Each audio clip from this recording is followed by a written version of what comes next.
The world dissolved into a concussive roar of fire and thunder. One moment, the air over forward operating base Griffin was merely thick with the familiar dust of Helmand Province. The next, it was a searing, shrapnel-filled hurricane. Dr. Anya Sharma didn't flinch. She dropped to the floor of her makeshift clinic, pulling an injured Afghan boy down with her, shielding his head as the thin metal walls of the converted shipping container vibrated violently. The second explosion, closer this time, was a gut punch that rattled her teeth. The lights flickered, died, then sputtered back to life on the backup generator, casting long, dancing shadows over the chaos. Outside, the shouts were in English now, sharp and panicked. The symphony of the battlefield had changed from the distant pops of small arms to the immediate, desperate crescendo of an attack inside the wire. Anya was already on her feet, her mind a cold, calculating machine that had long ago learned to wall off fear. She was a trauma surgeon, a virtuoso of the human body's failings, and this was her brutal, bloody concert hall. The clinic door burst open, and the war spilled in. A Humvee, its armor pockmarked and smoking, had screeched to a halt just outside.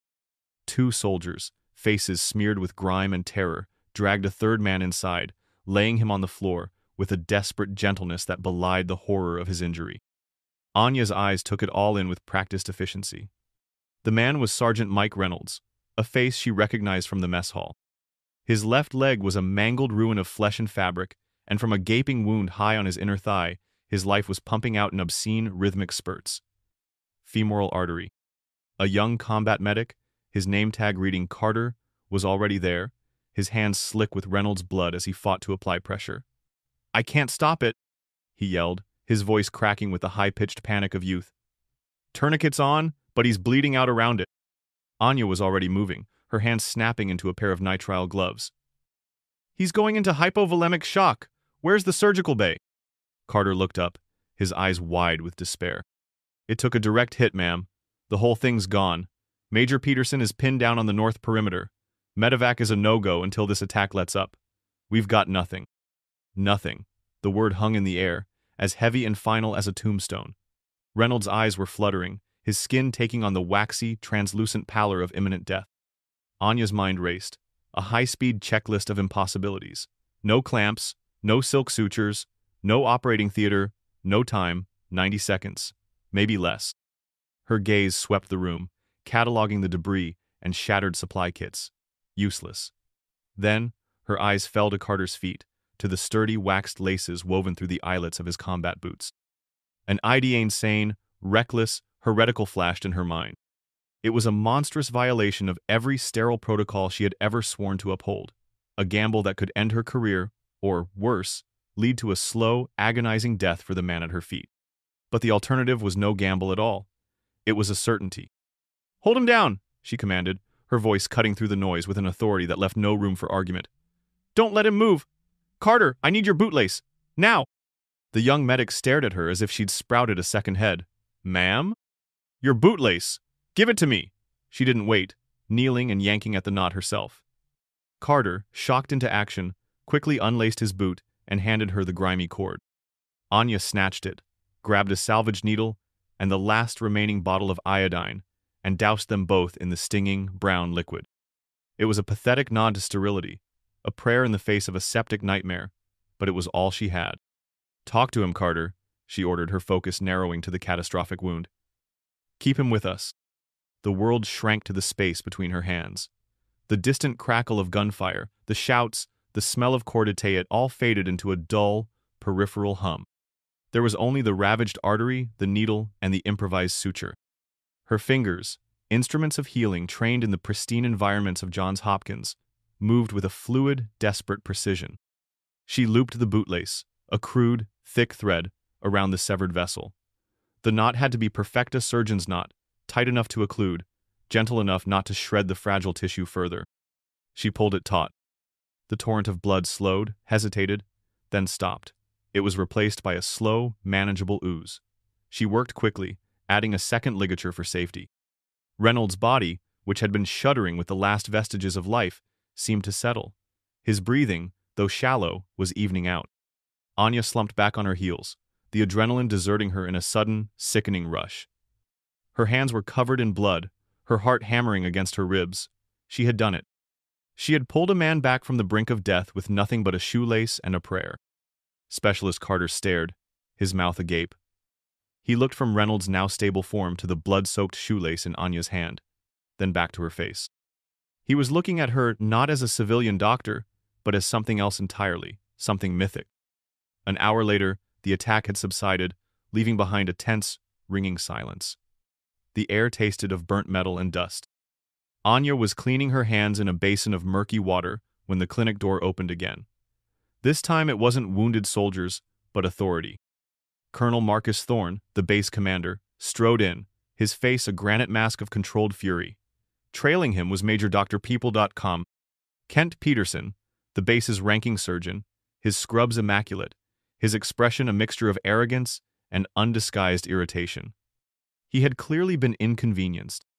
Thorne's eyes swept the scene, the stabilized soldier on the floor, the bloody mess, the exhausted civilian doctor. He didn't look relieved. He looked incensed. "Specialist, report," Thorne commanded, his voice as sharp and cold as a shard of glass. He hadn't even looked at Anya. Carter, still buzzing with a mixture of awe and residual adrenaline, snapped to attention. "Sir, we brought Sergeant Reynolds in. He was bleeding out from a femoral transection." The surgical bay was down. Medevac was grounded. "Dr. Sharma, sir, she saved him. She used a bootlace, and she just saved him." Major Peterson let out a short, derisive snort. He knelt beside Reynolds, not to check on the patient, but to inspect Anya's handiwork with the air of a connoisseur examining a flawed piece of pottery. "You call this saving him?" he said, his voice dripping with condescension. "You performed a vascular ligation with a filthy piece of string? In a non-sterile field? Have you lost your mind?" He looked up at Anya, his eyes filled with professional contempt. "The risk of infection is astronomical. You could have killed him with sepsis just as easily as the shrapnel." The injustice of the accusation was a physical blow. Exhausted and emotionally raw, Anya felt a hot spike of anger. She pushed herself to her feet. "He had 90 seconds to live, Major," she said, her voice low and steady. "Your sterile operating theater was a crater, and the medevac wasn't coming. I used iodine, and I saved his life. You can treat the potential infection in Germany, you can't treat death." Colonel Thorne finally turned his gaze on her. It was as cold and impersonal as a gun barrel. "You are a civilian, doctor," he stated, each word a carefully placed stone in the wall he was building between them. "You had no authority to perform an invasive procedure on a United States soldier. You used unsterilized, unauthorized equipment in a flagrant violation of every rule in the U.S. Military Code of Conduct. You are not a hero, you are a liability." He turned to the two grim-faced military police officers who had entered behind him.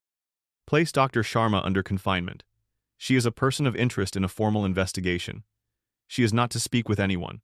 Confiscate her phone and passport." Anya stood frozen, the words washing over her in a wave of disbelief. A criminal? A person of interest? She had just stared death in the face and won, and this was her reward? As the MPs took her arms, she looked past Thorne's implacable face to Carter, whose expression was one of pure, horrified shock. He had witnessed a miracle, and now he was watching the miracle worker being arrested. The world had gone mad. The interrogation room was a shipping container, painted a dull, oppressive gray inside and out. It had no windows. The only furniture was a metal table and 3 chairs, all bolted to the floor. The air was stale and hot. It was a box designed to make people feel small and trapped. It was working. Anya sat across from Colonel Thorne and Major Peterson. A third man, a captain from the Judge Advocate General's Corps, sat slightly to the side, his laptop open, his expression carefully neutral. "This wasn't an inquiry. It was an inquisition," Thorne began, his tone that of a man cataloging a series of profound disappointments. "Dr. Sharma, let's be clear about what happened.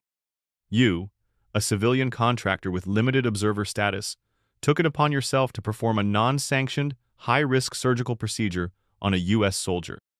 I saved his life, Colonel." Anya kept her voice even, refusing to let them see the tremor of rage in her hands, which she kept clasped tightly in her lap. "That is a matter of opinion," Peterson interjected smoothly, leaning forward with a predatory gleam in his eyes. "What is a matter of fact is that you exposed him to a massive biohazard. A combat boot, doctor. Do you have any idea what kind of bacteria colonize the leather of a combat boot in Helmand? We're talking Clostridium, Pseudomonas, Staphylococcus. You may have stopped the bleed, but you could have sentenced him to an amputation or a fatal systemic infection. Did you consider that? I considered the alternative, which was him bleeding to death on my clinic floor in the next minute. Anya shot back, her control finally cracking. What would you have done, Major? Stood there and watched him die according to protocol? The jab hit its mark. A flicker of anger crossed Peterson's face before he masked it with professional disdain. I would have followed procedure. I would have used approved field dressings and maintained pressure until a proper surgical environment was available. He didn't have time for that, and you know it. There was no proper environment. Thorne cut in, his voice like rolling gravel. This is not about your medical opinion, Doctor. It is about the chain of command, the integrity of this operation. Who authorized you to proceed? My conscience authorized me. My oath as a doctor authorized me. Your oath does not supersede the uniform code of military justice on my base, Thorne said flatly. What if every civilian here decided their conscience was their commanding officer? What if a cook decided to pilot a helicopter? An engineer decided to lead a patrol? You set a dangerous precedent. You created chaos. I prevented a death. Anya's voice rose, echoing in the small container. The absurdity was suffocating. They were debating bylaws while a man's life had hung in the balance. The JAG captain finally spoke, his voice devoid of any emotion. Dr. Sharma, what you need to understand is that you could be facing charges under Article 92, failure to obey a lawful order, as your presence here is conditional on non-interference. Furthermore, reckless endangerment under Article 134 is also a possibility. Your intentions are not the primary legal consideration. They weren't just questioning her, they were building a case. They were twisting her act of life-saving desperation into a criminal offense. Peterson, driven by a petty jealousy so transparent it was pathetic, was feeding Thorne the technical ammunition he needed to justify his rigid, bureaucratic worldview. They were a perfect, self-reinforcing engine of institutional madness. Anya felt a cold dread settle in her stomach. These men were not interested in the truth, they were interested in being right. While Anya sat in her sweltering metal box, the story of what she'd done was spreading through the base like wildfire. Specialist Carter, shaken and furious, became its first evangelist. In the smoky confines of the enlisted barracks and the hushed lines for the mess hall, he told the story to anyone who would listen. I was there, he'd say, his voice low and intense. I saw it. He was gone, gray, and she wouldn't let him go. She looked at my boot, and she just knew. It was like watching something out of a movie, a legend.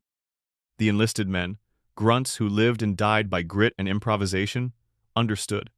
They saw a hero. To them, the shoelace stitch was a testament to the very spirit of survival they all relied on. The officer corps, particularly those in Thorne's and Peterson's circles, saw something else. They heard Peterson's version of the story, which he spread with the diligence of a missionary. An adrenaline junkie, he'd say over coffee with other officers, shaking his head with faux concern. One of those NGO types, looking to make a name for herself. Got lucky. If Sergeant Reynolds throws a clot or his leg goes septic, that's on her. Thorne's just trying to contain the fallout from her recklessness. He was painting her as an unstable outsider, a dangerous rogue element, and himself as the guardian of medical standards. It was a masterful, insidious campaign of character assassination. Carter saw it happening. He saw the official narrative hardening against the woman who had saved his friend's life.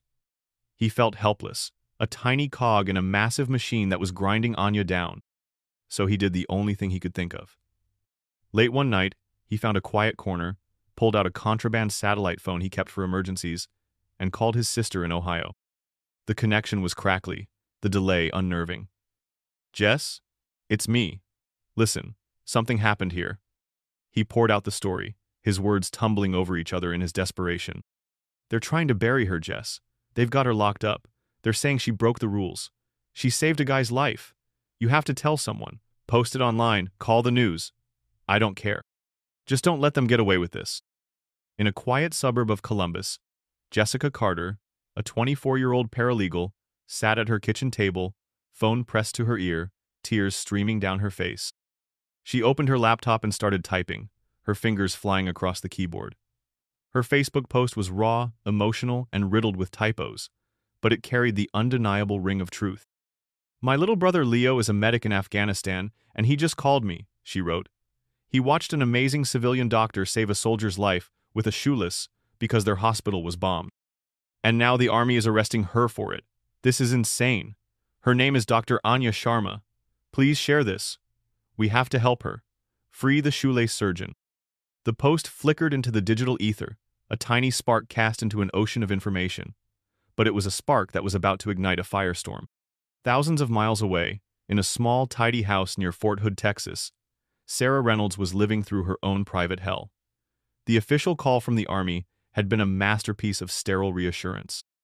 Sergeant Reynolds was wounded in action, receiving excellent care, currently in stable condition. Stable. The word was a flimsy shield against the terrifying images her mind conjured.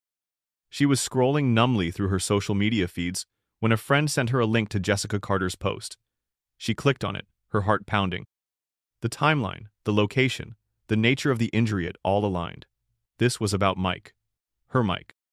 She read the story of the shoelace surgeon, of the woman who had refused to let her husband die. Then she read the part about her being arrested.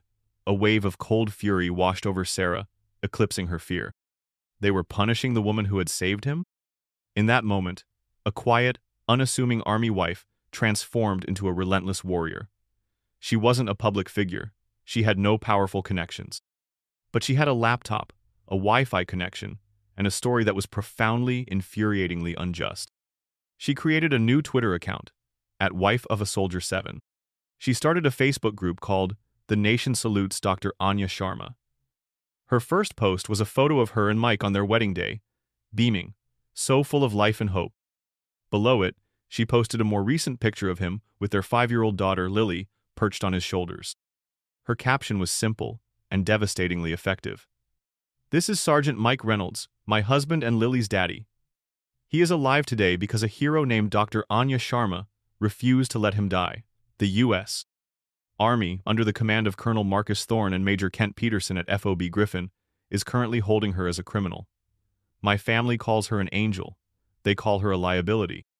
Please help me tell them they're wrong. Free the shoelace surgeon." The post didn't just go viral. It detonated. It was the perfect human interest story for a fractured age. It had a hero, a brilliant, selfless female doctor. It had a victim who was also a hero, a decorated American soldier. It had an unforgettable, visceral detail, the shoelace. And, most importantly, it had clear, infuriating villains, the faceless, heartless military bureaucracy. The hashtag exploded. Within hours, it was trending in Texas. By morning, it was trending nationally. News outlets, smelling blood in the water, pounced. The story transcended the usual political divides. On Fox News, a retired general slammed the out-of-touch pencil pushers at the Pentagon. On CNN, a medical contributor marveled at Dr. Sharma's ingenuity and courage. On MSNBC, a panel discussed the story as a prime example of systemic misogyny within the military. For once, everyone was on the same side, and it was Anya's side. The narrative was no longer Thorne's to control. It belonged to the people. Back in her windowless prison, Anya knew nothing of the storm raging on her behalf. Her world had shrunk to the 4 gray walls and the twice-daily delivery of a food tray. Her isolation was absolute. But Thorne and Peterson were feeling the heat. The pressure coming down from their superiors at Bagram Airfield, and now from the Pentagon itself, was immense. The story was a public relations catastrophe. Instead of backing down, they doubled down. Their careers were on the line. Anya was no longer just a problem to be managed. She was the source of their public humiliation, and they were determined to crush her. The JAG captain visited her again, his face grimmer than before. He slid a document across the table, an NDA, a confession, gift-wrapped as a deal. "Sign this," he said, his voice flat. "It's a non-disclosure agreement. In it, you acknowledge that your actions, while well-intentioned, were unorthodox and constituted a breach of established medical and military protocols. You agree never to speak of this incident publicly. In return, all investigations will be dropped. We will quietly arrange for your humanitarian visa to be revoked on an unrelated matter, and you will be flown home. No charges, no fuss." The story dies, and you get to walk away. Anya read the words. Unorthodox. Breach of protocol. It was their narrative, codified in legalese. Signing it would mean validating everything they'd said. It would be a betrayal of her own convictions, an admission that she had done something wrong. It would mean the official record would forever state that saving Mike Reynolds' life was a mistake. She was exhausted. She was scared. She wanted nothing more than to go home, to feel the cool air of a Baltimore evening and sleep in her own bed. The temptation to just sign the paper and make it all go away was a physical ache.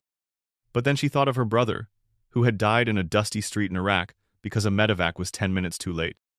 She had become a trauma surgeon to fight the minutes and the seconds, to defy the cold calculus of battlefield logistics.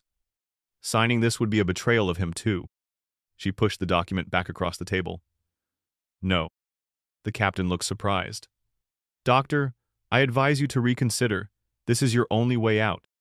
I will not sign a document that apologizes for saving a man's life, she said, her voice quiet but unshakable. I will not. His face hardened. As you wish. The retaliation was swift. Thorne, enraged by her defiance, ordered a formal Article 32 hearing to be convened. He was no longer trying to sweep this under the rug. He was going to make a public example of her. He also sent a carefully worded report to her NGO, painting her as an unstable rogue who had jeopardized military operations, effectively torpedoing her career with the organization she had dedicated her life to. The walls were not just closing in. They were moving to crush her. In the pristine, sterile environment of Landstuhl Regional Medical Center in Germany, Sergeant Mike Reynolds floated up from a fog of sedation. The first thing he saw was his wife's face. Sarah was there, her eyes red-rimmed but full of a fierce, protective love. He tried to speak, his throat raw from intubation. "You're okay, honey," she whispered, stroking his hair. "You're safe." Memories returned in fractured, nightmarish flashes. The explosion, the searing pain, the feeling of his life draining away into the dust, and a face. A woman's face, dark hair plastered to her forehead with sweat, her eyes filled with an astonishing, ferocious concentration. "The doctor," he rasped. "The woman in the clinic." Sarah's eyes filled with tears. "Her name is Dr. Anya Sharma, Mike, and she's in trouble." Over the next hour, Sarah told him everything. The shoelace, the arrest, the media firestorm, the hashtag. As he listened, Mike's post-surgical haze burned away, replaced by a cold, clarifying rage. The men who wore the same uniform as him, the institution he had sworn to serve, were trying to crucify the woman who had saved his life. "Get me the hospital, Commander," he said, his voice gaining strength. "Now." An hour later, a 2-star general and a JAG officer stood by his bedside, a recording device on the table. Mike, weak but resolute, gave his official statement. "Let me be perfectly clear," he began, his voice raspy but firm. "I was dead. I know the feeling. I was leaving. That woman, Dr. Sharma, knelt in the dirt and chaos and pulled me back from hell with nothing but her bare hands and a bootlace. She didn't hesitate. She didn't wait for permission. She just acted. Anyone who calls her a criminal is a coward and a fool. She is a hero. Period. You put that in your goddamn report." He went on, his testimony a precise and powerful weapon. He confirmed the surgical bay was destroyed. He confirmed Major Peterson was nowhere to be seen. He confirmed that without Anya's immediate, unorthodox intervention, he would have been zipped into a body bag. His words were not just a defense of Anya, they were a damning indictment of Thorne and Peterson. They gutted the official narrative, leaving it exposed as a fragile construction of ego and bureaucratic cowardice. A sympathetic nurse, who had been moved to tears by Sarah's vigil, made a copy of the statement's transcript. That evening, it was in the hands of a reporter from the Associated Press. The leak of Sergeant Reynolds' testimony was the equivalent of a nuclear bomb detonating over the Pentagon's Public Relations Department. It was irrefutable. It was powerful. And it was from the soldier at the very center of the storm. The media frenzy reached a fever pitch. Sarah Reynolds was no longer just an army wife with a Twitter account. She was a national figure, appearing on every major network, her quiet dignity and fierce love for her husband, a compelling counterpoint to the military's cold, legalistic pronouncements. Veterans groups released furious statements. The VFW called for Colonel Thorne's immediate removal from command. The American Legion demanded a congressional investigation. Senators and congresspeople from both sides of the aisle, sensing a rare, unifying issue that played perfectly back home, held press conferences on the Capitol steps, demanding answers from the Secretary of Defense. The narrative was now simple and unassailable. A heroic doctor was being punished by petty bureaucrats for saving an American hero. In a secure video conference room at the Pentagon, Colonel Thorne stared at the face of a four-star general on the screen. The general was not happy. "You turned a commendation ceremony into an international incident, Marcus?" the general roared, his voice distorting through the speakers. "You put the entire United States Army on trial on CNN. Fix this. Fix it now." Thorne, his face pale and clammy, could only stammer, "Yes, sir." His career was evaporating before his eyes. Major Peterson, meanwhile, found his calls to influential mentors and contacts were suddenly going unanswered. He was radioactive. The story reached the one desk in the world where all information and all power ultimately flows. In the White House Situation Room, President Thomas Sheridan was listening to his morning intelligence briefing. At the end, his chief of staff cleared his throat. "Mr. President, we have a significant domestic situation. The shoelace surgeon story. It's dominating every news cycle. The Pentagon has completely fumbled it. It's becoming a major political liability." President Sheridan, a man who valued common sense over political calculus, leaned forward. "Put it on the screen." He watched a news clip of Sarah Reynolds, her voice thick with emotion but her message clear as a bell. Then, the anchor read a long excerpt from Sergeant Reynolds' leaked testimony. The president listened intently, his expression unreadable. When it was over, he was silent for a long moment. He turned to his Secretary of Defense. "General, is this woman a hero?" The secretary, a man caught between loyalty to his officers and the undeniable facts, shifted uncomfortably. "Her actions were effective, Mr. President. Unorthodox, but effective." The president slammed his hand lightly on the table. "Effective is what matters when a soldier is bleeding out on the ground. Forget unorthodox. We send our people into hell and expect them to improvise. When one of them does it, we don't court-martial them. We give them a medal." He stood, his decision made. "This isn't a PR problem. It's a leadership test. The bureaucracy is trying to punish a woman for having the courage to do what they couldn't. It's wrong, and we're going to make it right." He turned to his chief of staff. "Get me a C-32. I want a jet on the ground at Bagram in the next 12 hours. We're not just releasing Dr. Sharma. We're bringing her home the right way." He pointed a finger at an aide.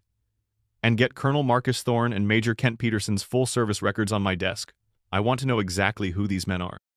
Dawn broke over FOB Griffin, painting the dusty landscape in hues of soft pink and orange. Anya was being led from her confinement by 2 MPs. She assumed she was being taken to the Article 32 hearing. She was tired, but she felt a strange sense of calm. She had made her stand. Whatever happened next, she would face it with her integrity intact. Then she heard it, a sound that didn't belong. It wasn't the guttural roar of a C-130 cargo plane or the angry buzz of an Apache helicopter. It was the powerful, refined whine of jet engines. A moment later, it came into view, a sleek, blue and white Boeing C-32, descending toward the base's primitive airstrip like a spaceship landing on a forgotten moon.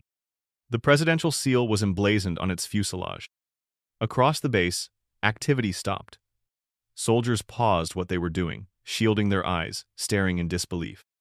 On the tarmac, Colonel Thorne and Major Peterson stood waiting, their faces ashen. They had received a call an hour before, a direct order from the Pentagon that had left no room for interpretation. The jet taxied to a halt, and its stairs descended. A sharp, impeccably dressed woman in her 50s emerged, flanked by 2 men in dark suits whose eyes missed nothing. She strode directly to Thorne, her heels clicking on the tarmac. "Colonel Thorne, I'm Elizabeth Vance, Deputy Chief of Staff for the President of the United States," she said, her voice cool and precise. "We're here for Dr. Sharma." She turned and her gaze fell on Anya, her expression softening instantly. She walked over, extending a hand. "Dr. Sharma, the President has been following your story. He asked me to come and personally escort you back to Washington. Your country wants to thank you." Anya was speechless, her mind struggling to process the surreal scene. The MPs, without a word, released her arms. Guided by Miss Plains, "Vance?" She walked toward the jet, her path taking her directly past Thorne and Peterson. She paused, looking at the 2 men who had made her life a living hell. She didn't feel anger anymore. She didn't feel the need for revenge. She just looked at them, a long, steady gaze that contained a universe of pity and triumph. Peterson couldn't meet her eyes, staring at the ground like a chastised schoolboy. Thorne stood ramrod straight, his face a mask of ruined pride, his authority utterly and publicly shattered in front of his entire command.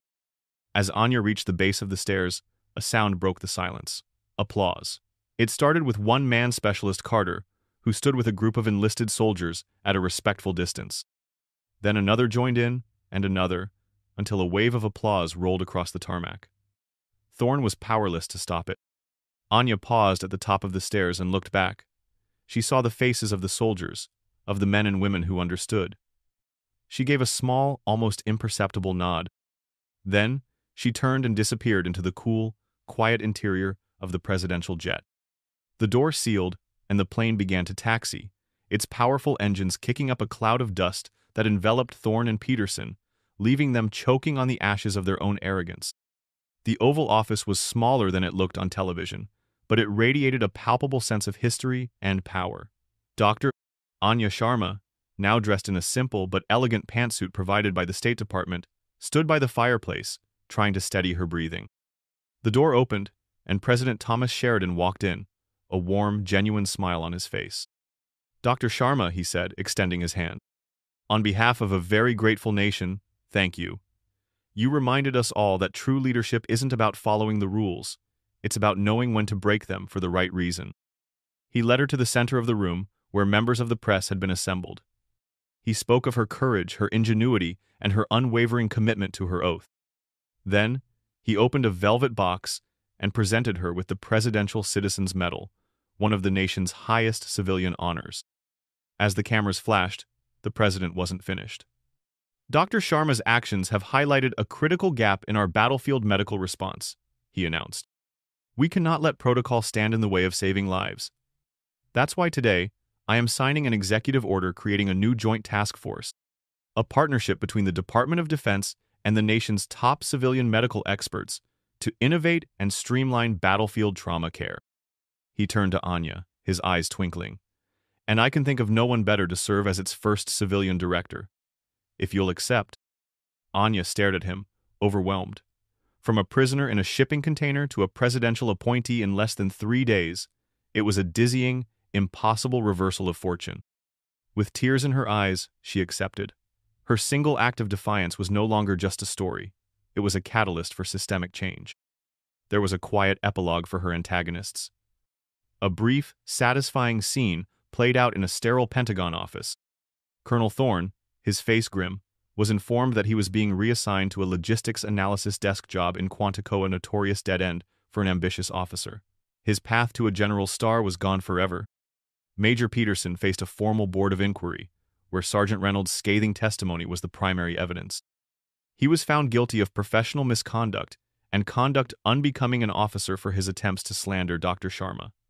He was given the choice between resigning his commission or being dishonorably discharged. His military career was over. Weeks later, Anya's new role took her to Walter Reed National Military Medical Center. She walked into the physical therapy wing and saw him. Sergeant Mike Reynolds was on his feet, leaning on a set of crutches, his face etched with the effort of learning to walk again. But he was alive, and he was smiling. His wife, Sarah, and their daughter, Lily, were by his side, cheering him on. Mike saw Anya, and his face broke into a wide, brilliant grin.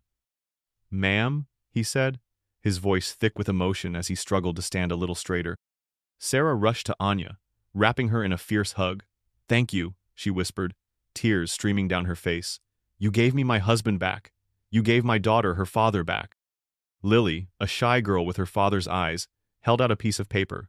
It was a crayon drawing. A smiling stick figure in a white coat stood next to a smiling stick figure in a camouflage uniform. Connecting them was a long, loopy brown shoelace. Anya took the drawing, her own eyes welling up. Mike gestured to the drawing. "You know that bootlace? It was a gift from Lily. She colored the tips with a purple marker for me before I deployed. For good luck." He smiled, a real, genuine smile that reached his eyes. "Guess she saved my life too." In that moment, the entire ordeal coalesced into a single, perfect point of clarity. It wasn't about the politics, the media, or the vindication. It was about this: a family, whole, A life saved. A little girl's drawing. Anya, who had been so strong, so defiant, so composed, finally let a tear trace a path down her cheek. The ghost of her brother, the pain that had driven her for so long, felt a little lighter. This was a form of healing she never knew she needed. 1 year later, Dr. Anya Sharma stood at a podium in a state-of-the-art lecture hall.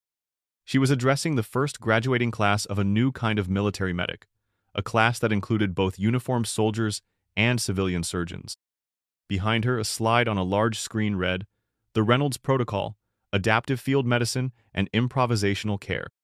She was confident, inspiring, a leader forged in fire and vindicated by her convictions.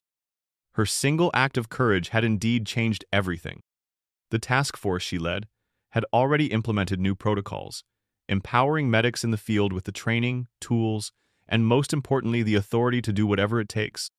Her story became a legend, a cautionary tale for the rigid and an inspiration for the brave.